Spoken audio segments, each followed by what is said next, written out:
नमस्कार, मैं अजय साहू और आप देखना शुरू कर चुके हैं शोरगुल टाइम्स। कहानी सिगरेट अमीरजादा के इस एपिसोड की शुरुआत कुछ इस तरह से होती है। इससे पहले यदि आप हमारे चैनल के लिए नए हैं तो प्लीज चैनल को सब्सक्राइब करते हुए वीडियो को लाइक जरूर करें ताकि हमें यह समझ आ सके कि यह कहानी आपको कितनी पसंद आ रही है।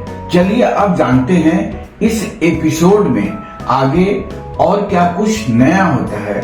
मिस कनक, आप जानती हैं ना, आप दोनों के बीच में कुछ नहीं हो सकता। आहान शादीशुदा है और वो अपनी पत्नी से बहुत प्यार भी करता है। सिर्फ इतना ही नहीं, अगर उसकी शादी नहीं हुई होती तब भी कुछ नहीं हो सकता था। उनके रिश्ते अपने परिवार से इतने अच्छे नहीं हैं। पद्मा ने कनक को समझाया। पद्मा आंटी, आप बहुत ज्यादा सोच रही हैं। मुझे आहान पसंद है पर मैं उसे पाना नहीं चाहती। कनक ने लंबी सांस लेते हुए कहा। कनक बहुत घमंडी थी पर अभी जब वो आहान के बारे में बात कर रही थी तब उसकी आवाज में रेस्पेक्ट थी। उसे लगा था कि वो कभी ऐसे लड़के से नहीं मिलेगी जो उसके लायक नहीं हो, पर आहान से मिलकर उसका यह भ्रम टूट गया था। आहान बहुत हाई लेवल का मार्शल आर्टिस्ट है। मैं तो सिर्फ स्टेज 1 के फाइनल लेवल पर हूँ। मेरा उससे कोई कंपैरिजन ही नहीं है। आज उसने जो तकनीक यूज की है और जिस तरह से दिनकर का हाल किया है, मैं समझ गई हूँ कि मुझे अपने आप को बहुत ज्यादा पावरफुल नहीं समझना चाहिए। कनक ने कहा। कनक का रवैया बिल्कुल बदल गया था। अच्छी बात है, पद्मा ने कहा। कनक मानना नहीं चाहती थी पर उसके बर्ताव में बहुत बदलाव आ गया था। अगली सुबह जब सबीर उठा तब आहान रूम में नहीं था। यह देखकर सबीर को बहुत हैरानी हुई। उसने मन में सोचा, क्या आहान पूरी रात वापस नहीं आया? कहीं वो कनक के साथ ही तो? समीर ने सोचा, शायद आहान कनक के साथ ही था। तभी तानिया आई और घबराते हुए बोली, भाई तानिया, क्या हुआ? तुम यहाँ? समीर ने पूछा। इतने में उसकी नजर तानिया के पीछे खड़ी लड़की पर पड़ी। उसे देखकर समीर बिल्कुल हैरान था। मिस कनक। कनक के चेहरे को देखकर साफ पता चल रहा था कि उसने समीर की बात सुन ली थी। इससे पहले समीर कुछ कह पाता, कनक ने कहा, आहान कल रात को ही चले गए थे। जाने से पहले उन्होंने अपना नंबर दिया है। अगर तुम्हें उनसे बात करनी है तो तुम उसे कॉल कर सकते हो। आहान चला गया। समीर हैरान था। आहान ऐसे कैसे बिना उससे मिले चला गया था? अब उसे जानना था कि वो अचानक से कहाँ गया। हाँ, उनका नंबर रिसेप्शन पर है। कनक ने इतना कहा और वहां से चली गई। दोनों भाई बहन एक दूसरे को निराशा से देख रहे थे। आहान ऐसे कैसे बिना मिले चला गया? क्या वो डर गया था कि हमने गलत लोगों से पंगा ले लिया? समीर की आवाज में उदासी साफ झलक रही थी। पता नहीं, पर भाई अब दादाजी और पापा को क्या जवाब देना है वो सोच लेना। आखिर तुमने आहान के लिए अरोड़ा फैमिली और रेड्डी फैमिली से पंगा लिया था। तानिया ने चिंता जताते हुए कहा, मैं उनसे क्या कह सकता हूँ? मैंने कोशिश की थी पर कुछ हो नहीं पाया। समीर ने कहा। समीर यहाँ नए दोस्त बनाने आया था जिनसे वो मदद मांग सके। उसने नया दोस्त तो बनाया पर उसने उसे और मुसीबत में डाल दिया था। पर समीर को इस बात का कोई पछतावा नहीं था। अगर उसे फिर से आहान या ईशान में से किसी एक को चुनना हो तो वह आहान को ही चुनेगा। तुम्हारी कोशिश से तो हमारी प्रॉब्लम सॉल्व नहीं होगी। तानिया ने कहा। तो तुम क्या कहना चाहती हो? वो मुझे मार सकते हैं। समीर ने कहा। तुम्हें ऐसा क्यों लग रहा है कि वो तुम्हें नहीं मार सकते? तानिया ने कहा, अब तो मेरा कुछ नहीं हो सकता। आहान की मदद करने से पहले मुझे सोचना चाहिए था कि नवीन की सोच कितनी छोटी है। उसने तुम्हें और आहान को साथ देखा, इसलिए यह सब हुआ। समीर ने कहा, भाई आप अभी भी उसके बारे में सोच रहे हैं? तानिया ने चिढ़ते हुए कहा, तानिया अगर मैं उसके बारे में सोच भी रहा हूँ तो इसमें गलत क्या है? समीर ने कहा, अच्छा अब जाने दो, चलो घर चलते हैं। सब इंतजार कर रहे होंगे। सबके सवालों के लिए तैयार रहना। सब तुमसे बहुत गुस्सा होने वाले हैं। बेवकूफों की तरह अपनी गलती मत मान लेना। नवीन ने क्या किया वो बता देना। तानिया ने कहा, तुम चिंता मत करो। समीर ने कहा, आहान वापस अपने घर की तरफ जा रहा था। वो मन ही मन सोच रहा था, अब कनक से भी हमें कोई खतरा नहीं है। सनाया भी सेफ रहेगी। बस अब विक्की कुछ ऐसे लोगों को ले आए जिन्हें मैं ट्रेन कर सकूं। मैं राजा परिवार से अकेले नहीं लड़ सकता। मुझे एक टीम की जरूरत है। उधर सचदेव फैमिली में सब घर के लिविंग रूम में थे और समीर और तानिया के आने का इंतजार कर रहे थे। घर के मुखिया और समीर के दादाजी गुस्से में आग बबूला हो रहे थे। जाहिर सी बात है कि उन्हें खबर मिल गई थी कि आउटर रिज रोड पर क्या हुआ था। कहाँ है वो बेवकूफ? समीर के दादाजी प्रमोद सचदेवा ने पूछा। वो रास्ते में है पापा, समीर के पापा ने जवाब दिया। अभी तक रास्ते में है, उसे बोलो ना ही आए, वहीं रह जाए, प्रमोद ने चिल्लाते हुए कहा। इतने में वहां समीर का कजिन आया और उसने प्रमोद से कहा, दादाजी बैंक से मैनेजर का फोन आया था। इतना कहकर वो रुक गया। आगे बोलो, प्रमोद ने रुखी आवाज में कहा। वो कह रहे थे कि हमें 2 दिन का और टाइम दे रहे हैं लोन के पैसे चुकाने का। अगर पैसे नहीं चुकाए तो वो हमारे रेस्टोरेंट सील कर देंगे और कैटरिंग बिजनेस भी बंद करवा देंगे। उस लड़के ने कहा, खत्म, सब खत्म हो गया। अगर हम कोर्ट के चक्कर में फंस गए तो कभी उससे निकल नहीं पाएंगे और 25 करोड़ हमारे पास है नहीं जो हम 2 दिन में निकाल कर दे सकें। आने दो उस नालायक समीर को, आज मैं उसे छोड़ूंगा नहीं।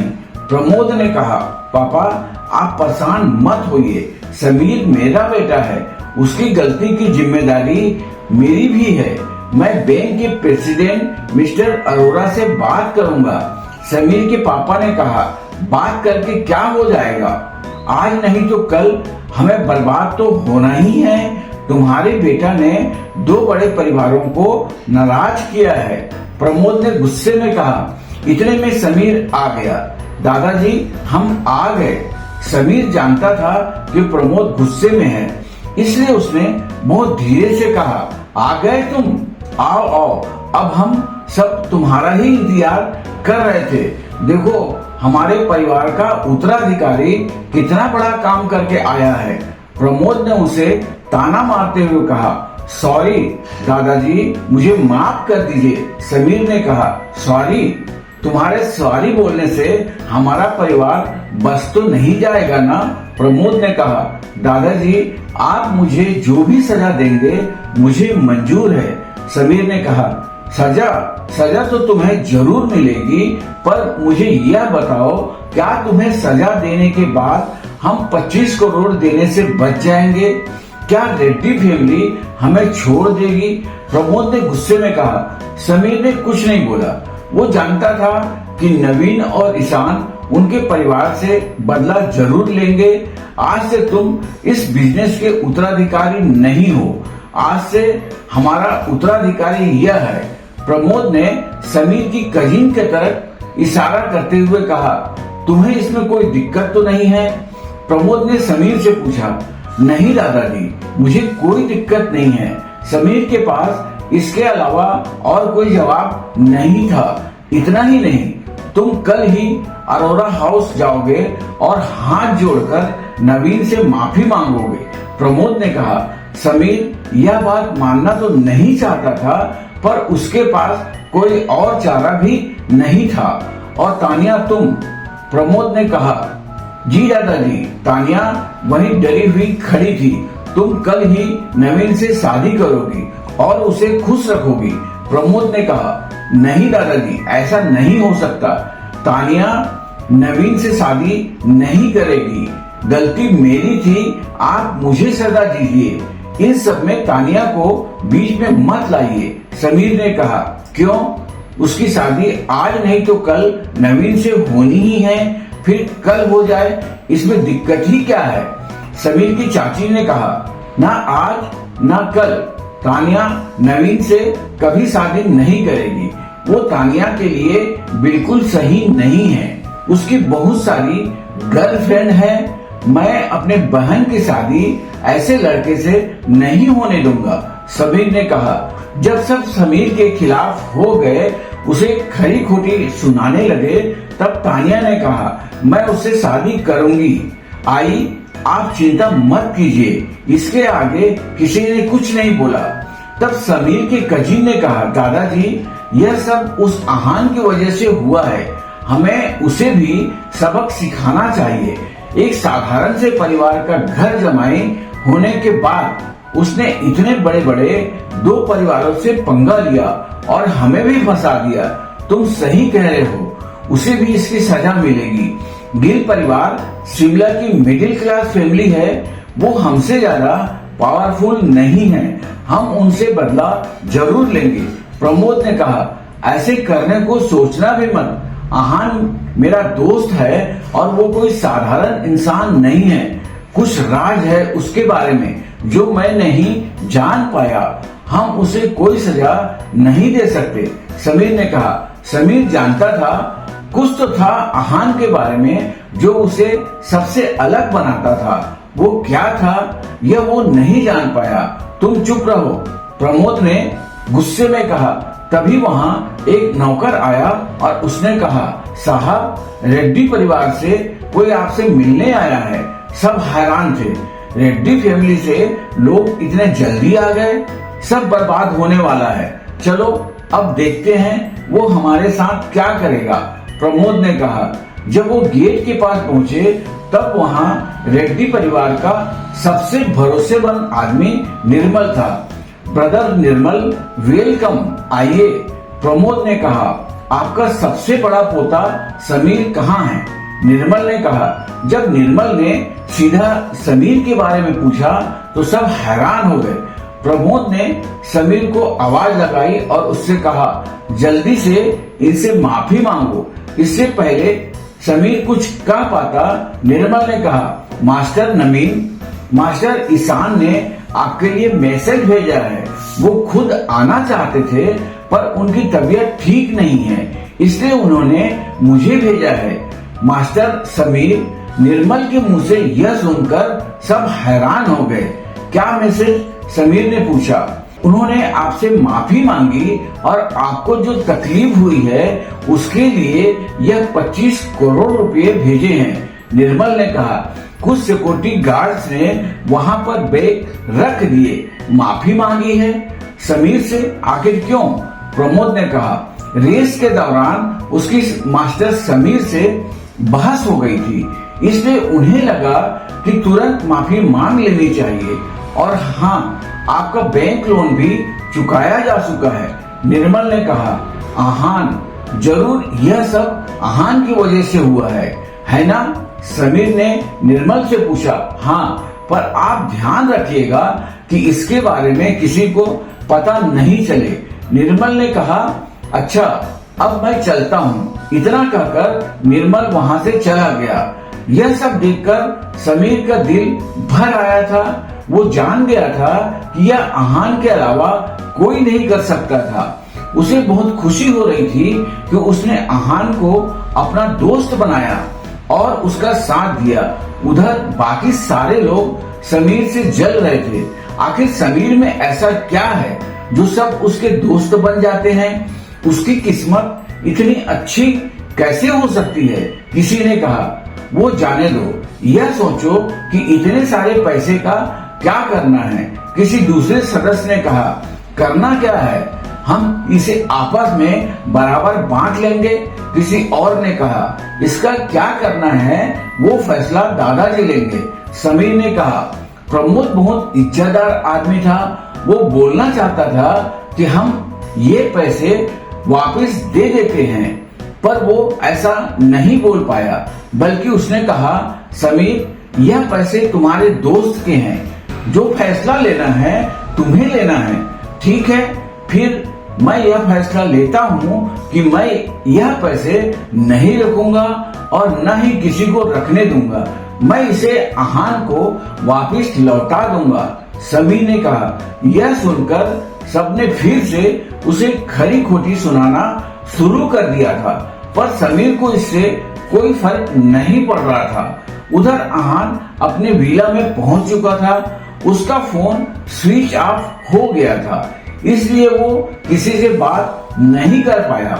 जब उसने फोन चार्ज करके वापस ऑन किया, तब उसने बहुत सारे मिस्ड कॉल थे। उसमें 3 कॉल्स सनाया के थे। आहान ने तुरंत सनाया को कॉल किया। सनाया, तुम कहाँ हो, तुम ठीक? इससे पहले आहान अपनी बात पूरी कर पाता, सनाया ने कहा, आहान, पापा नहीं है। पापा नहीं है मतलब? आहान ने चौंकते हुए पूछा। हॉस्पिटल से कॉल आया था आहान, उन्होंने बताया कि पापा अपने रूम में नहीं है। नर्स ने बताया कि आज जो उन्हें लेकर गए थे वो शर्मा फैमिली से थे। सनाया ने परेशान होते हुए कहा, आहान और सनाया की जिंदगी में इतना कुछ चल रहा था कि दोनों को शेखर से मिलने का वक्त ही नहीं मिल पा रहा था, और अब शेखर के गायब होने की खबर ने दोनों को परेशान कर दिया था। क्या सनाया और आहान शेखर को ढूंढ पाएंगे? आगे जानने के लिए बने रहिए हमारे चैनल शोरगुल टाइम के साथ। बस इसी के साथ यह एपिसोड भी समाप्त होता है। इस एपिसोड को आगे बढ़ाते हुए कल फिर मुलाकात होगी। आज के लिए बस इतना ही। अब हमें कल तक के लिए इजाजत दीजिए। नमस्कार, धन्यवाद।